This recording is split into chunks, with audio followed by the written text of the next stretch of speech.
If you ever want to start a heated discussion, talk about cotton and wicking technique. I'm not sure there's anything else in vaping that causes so much opinionated, passionate discussion. But first, some disclaimers. I'm no master. In fact, people watching this video probably have way more experience than I do. And with that, I would never try and discourage the tried and true methods that you employ. If your protocols work, you do you. But one of the things that I've found is that repeatability, consistency, dose amounts and control of wastage, these things, it's not exactly easy to communicate to experienced vapors, let alone first timers getting into the rebuilding realm. How can we control all of those things and communicate them in context so that we also make sure that you get the vape experience that you want every single time, all the time, no matter what kind of device you're using? So that's really the reason why for this video. In a moment, there's going to be a section on the method that I employ. It goes for about 15 minutes, and yes, it's long. It's because I'm talking a little bit during it. But in real life, the reality is when I do this technique, it takes me about 2 minutes. The second half of this video is all of the thought processes that my annoying little brain goes to when thinking about cotton, its function and its use, and why do any of this at all. Last disclaimer is that there's going to be plenty of pocket science, unsubstantiated data, incorrect terms of procedure and manufacture, plenty of terrible audio and camera quality. So if all of those things make you go, hell yeah, then I thank you for watching. Okay, the first part, the technique. Here we have an entire packet of cotton bacon prime. That's the cotton I use, and I have just taken all of them out of the packet as gently as I possibly can. And as you can see, this was the bottom of the packet. This was actually the top where the heat sealing is. So before we separate one of these strips up, I just wanted to have a little squeeze. You can see down the bottom here, and this is kind of what we're looking for. You can see that this one has been compacted a little bit and it's gone over like a C on itself. It's folded over a little bit. I mean, it's not been smushed, but it's definitely got some shape that's been taken out of the manufacturing, or when it was last, I guess, came out. Because as we go through the center of the packet, let's have a look at this one. This one is in really good nick. All the threads are, facing in the right direction. It hasn't been smushed. And of course, that's not the manufacturer. This might have been smashed in my bag or a box or wherever it was, but that one's in pretty good nick. And as we go through, they're all in really good nick until we start to get to the top. And again, let's take that top one off and have a look at these ones. You can see, very different in the way they are smushed. Smushed is a technical term for crushing or change density, just in case anyone was wondering. But what we'll do is we'll have a look at one of these good ones, because that will be the best for this purpose. Get rid of those. All right. Now, as you can see, before we start to, pull it apart, I just want to inspect it a little bit. And it's these sections here that will tell you, the guiding of where, which way you want to separate the strip, because that's essentially what I'm going to do. We're not going to pull it apart like, I guess, like a traditional Scottish roll, but we are going to gently coax it into being a bit of a flat triangle. So ever so gently being the key word here that I'm going to repeat far too many times, is we're just going to try and help separate those fibers just a little bit, just to see where, if and where any folds are. And as we start to pull it apart, you can start to see, it is very directional, everything top to bottom, which is really, really good. But density, if we look here, there's a bit of strange things going on because it's of its shape. So here we go. Just gonna very gently, without trying to change the integrity of the direction, As you can see, we pull it apart a little bit further and it just opens up. Now I want to be careful that I don't want to separate it too much, because all I want to do is try and see that. As you can see, it's kind of like a bit of a butterfly. Now, I don't know if this is the manufacturing, how they come out as they're manufactured. I wish I knew more, but the reality is that you can get them, all the strips, to do this. And this is a really, really good starting point. So that's as far as I separate it for now. What I do from this point is grab trusty scissors and we cut it in half across the grain. So we just get that as close as we can to the center.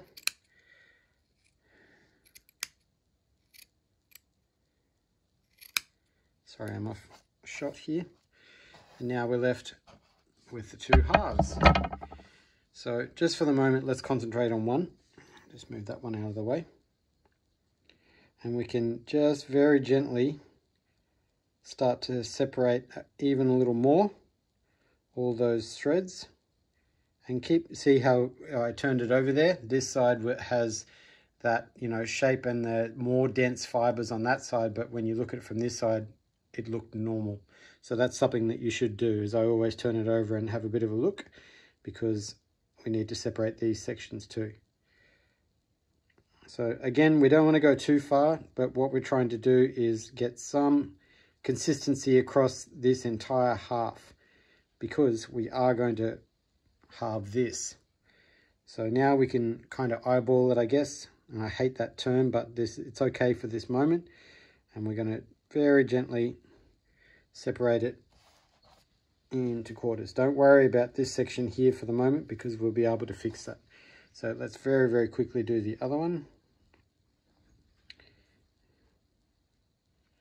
And the more you do this, the faster you'll get at it. I mean, effectively, once you separate one of these strips, then you're going to have enough, prepared sections for 4 3mm ID dual addies. That's how many I get out of the strips. If you're using 2.5 ID, then you're going to get more, but as an average, this will be 4 3mm ID dual coil addies. So let's just pull it there. All right. Okay, that one looks a little bit uneven, but that's okay. So that is a complete strip, and we've quartered it. So from this point now, I just have a little box. As you can see, this is my Wasp Nano box. This was the first Addy I ever bought, but I don't use any longer. And these sections, I just place into a box, and that goes with my build kit. A little bit of product placement there, please excuse that. But effectively, these stay prepared for when I rewick my addies, which is every few days. So this section here, this is 2 3mm IDs. The length across will be plenty enough for any tank that has very long legs. The reality is we are going to trim some of that off, but I'm trying to think of something that's got really long legs. Think if you're still vaping, dead rabbit, drop dead, anything that's got really long legs, some RTAs, this will be plenty. It's very rare that these don't fit something that's got extremely long legs, but yeah. So this is now where we can go a little bit further again, just with that separation. And this is where we want to be very, very gentle, because we don't want to rip any of these fibers. And in the same vein, we want to keep everything running, in one direction. I guess that's 2 directions, but in one direction across the strip. And you can generally tell by looking, holding this piece of cotton up to the light. I mean, even on this black paper here, you can start to see there is a little bit of less density here. This section here has got some more density, but the strands aren't so straight. It's not so bad in here, and down in the end, we've got a little bit of a furry bit, but there will be a little bit of wastage because this is this is where it comes into subjectivity of how much density you want through the center of the coil. When I use a quarter like this, we'll just call this a quarter, there will be a little bit of wastage because I don't like so much cotton through my coils, but we'll explain that later in the terminology. But now let's just halve this very gently, and now we do the roll. I don't exactly know the full terminology of a Scottish roll because the ones that I've seen, the videos are very, very old. Yes, we are rolling this, but it's not a Scottish roll, I don't think. I'm probably wrong, but the reality is here we don't want to create any more density by absolutely rolling this hard and squishing on itself. The idea here is that we keep consistent density across the fluff. So I'm just very gently going to turn it on itself. I'm not squishing it down. And here is the point when you'll start to feel, the muscle memory of what you think is a 3mm ID. Now, for me, this much here is too much. But I'm sure that there are people who like to wick a little bit harder.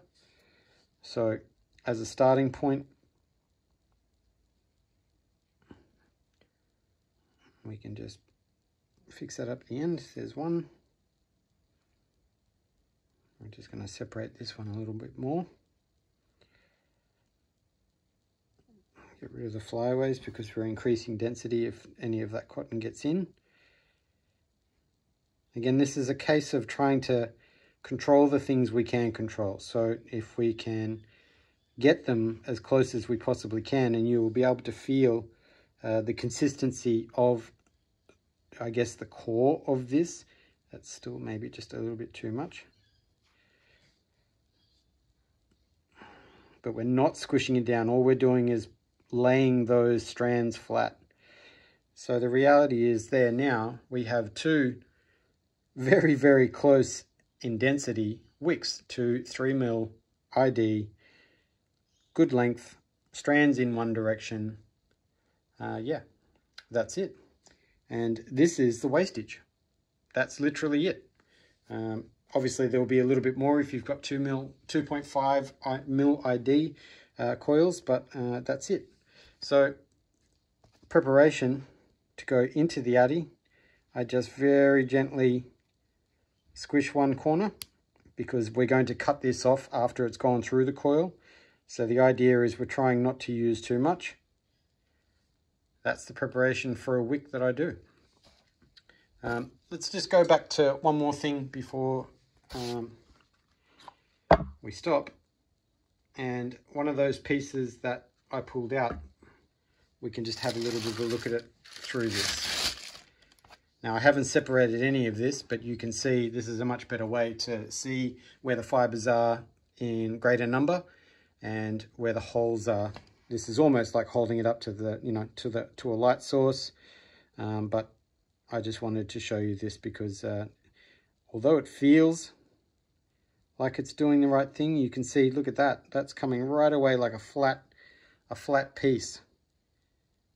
So the folds can be hiding, and I'm not saying to pull it apart, like a spider's web, but it is deceiving, and I'm not sure if this is part of the manufacturing process, but however they are coming out as a, kind of flat rectangular shape pad is almost more evident when you start to pull it apart, because now, this light is highlighting where the density is, and this one is actually more consistent density across the threads than the one was that I just rolled up. So from this point, we could do this.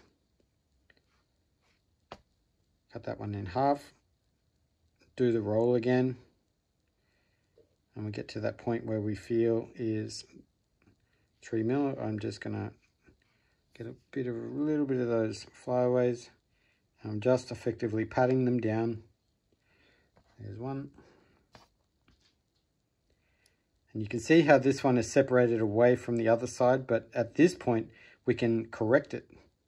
So it's not so bad if you put a big hole through it or it comes away from each other, because now if we just very gently roll it, You can feel the density across the, you know, like the length of the roll as you're doing it.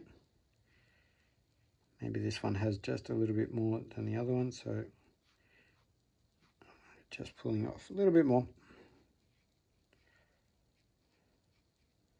Let me go back and compare. Go away. All right. See, even with the light there, you know, they're both basically the same color. I mean, there's a little bit of a divot here, but that's okay because we could use that as our entry point. You know, the part that's going to be twisted to go through the coil. This one is the same. I mean, even at this point, I can tell that this one in my hand has got a little bit more cotton than the other one. So because those threads were so, you know, gently put together, you see how it's just going to come away from the entire, you know, shaft, I guess, of the wick. And we haven't ripped anything. Well, we've ripped as little as possible to maintain the integrity of the length of those threads. So there we go. That's it. Wick's ready to go. And also in our box, wick's ready to go for the next 3 or 4 addies. Done.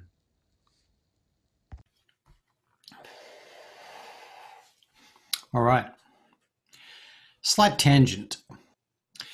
I want you to think about a professional taster, someone who works in the coffee industry, or maybe wine, maybe whiskey, olive oil even. What do they do when they taste a product?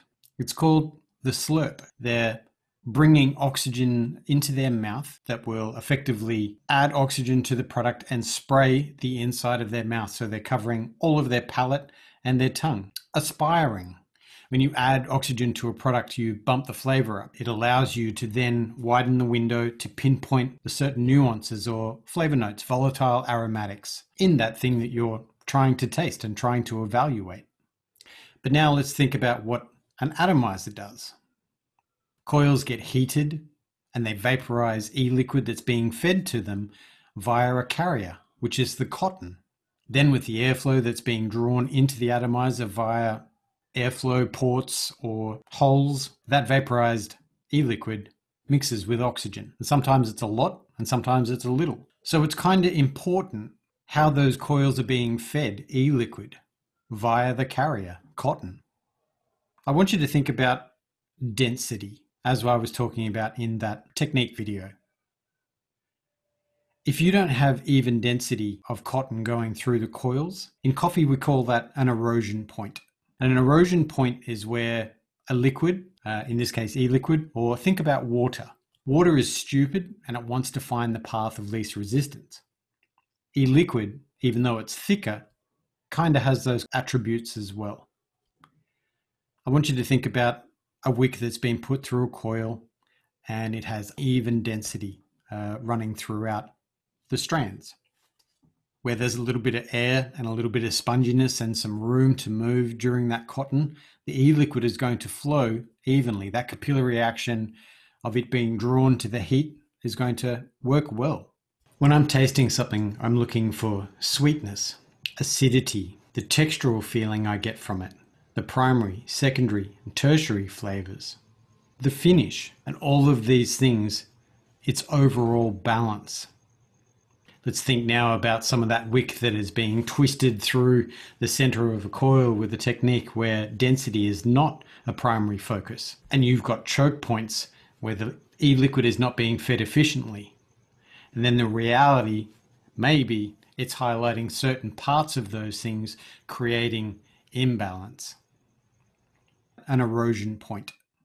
And yes, cotton is a sponge and it will still, feed e-liquid no matter. But I want you to think about that flow rate. What if liquid is being choked at a certain point and the even heat that happens across a coil? Let's imagine that if we could see the inside of that and how the heat is vaporizing the e-liquid. Is it being heated evenly all the way across the width of the coil? Is there a certain point along the coil, let's say here, where there's less cotton and the e-liquid is being fed and vaporized faster through the rest of the section where there might be more dense cotton, and it's slower to being fed to the coil. I also want you to think about all of those atomizers in the past that you didn't love, or the flavor was dull, or the flavor just exploded. Did some of that have to do with the way the cotton was performing? Did some of that have to do with the way that the e-liquid was being fed to the coils? Was it efficient? This also is a part of the conversation, I guess, where people talk about experiencing some certain notes of a recipe over others. This addy is good for fruits. This addy is good for creams and desserts. I'm not necessarily sure that there are atomizers that will accentuate dairy versus citrus.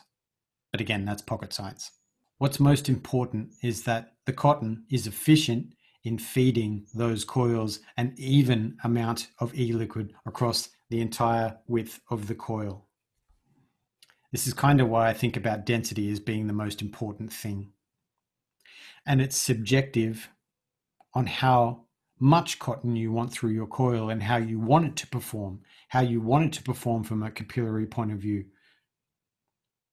or the way that you like the way a certain amount of cotton will highlight a certain part of the e-liquid profile. I think another thing to remember here is that this might seem like a lot of work, but the reality is I want that magic vape, my magic spot every single time I take a toot on an atomizer. I want my vapor to be dense and saturated with flavor. We can all think about that time that we took a hit off an atomizer and it kind of seemed hollow or dry, even powdery. Was that the atomizer? Was it the cotton? Or was it the way that they both weren't efficiently working together? The other thing to remember is that cotton is a consumable. It can be really strong. It can be really weak. It's fibrous. It breaks down. The really bad analogy I'm going to use here is you have a coffee machine. It brews coffee and it uses a paper filter. You don't use those filters over and over again, the same way as you wouldn't use that filter for a week straight, just putting new coffee in there and brewing it and expecting it to have clarity.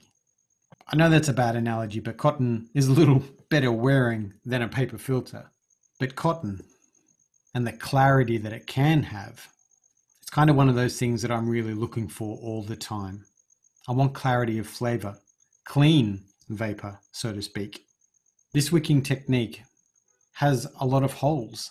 There's a lot of fibers, there's a lot of air, a lot of space in between those wicks, and that's what creates the fluff.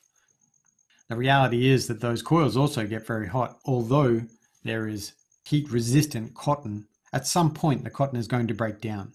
The sponginess of it, even when it is fully saturated, won't last forever. But the more important thing to me is clarity of flavor. I certainly don't leave an atomizer with the same wicks in it for more than 3 days. So for those people that wick once every week, 2 weeks, sometimes 3 weeks, it's one of those things. You know that in 3 weeks' time, even though you've put a whole bottle of e-liquid through that atomizer, that it's not vaping the same way that it did when you first wicked it. Also, cotton break-in and the associated flavors that you get with fresh cotton. The more cotton you have, the longer that break-in time. This wicking technique, there's pretty much no break-in because it's not the cotton that's being vaporized. It's the liquid being fed very, very efficiently to the coils. So cotton taste is pretty much non-existent. So I'm sure there's lots more to think about and lots more to talk about. But again, this video was really just to show you the technique and to inspire thought about what's actually happening with your cotton and is it being efficient. We can't control everything, but you can certainly take steps to try and control as many variables as possible. Make it consistent to stop wasting cotton, but also to make it efficient. Because really, flavor is where it's at. Hell yeah!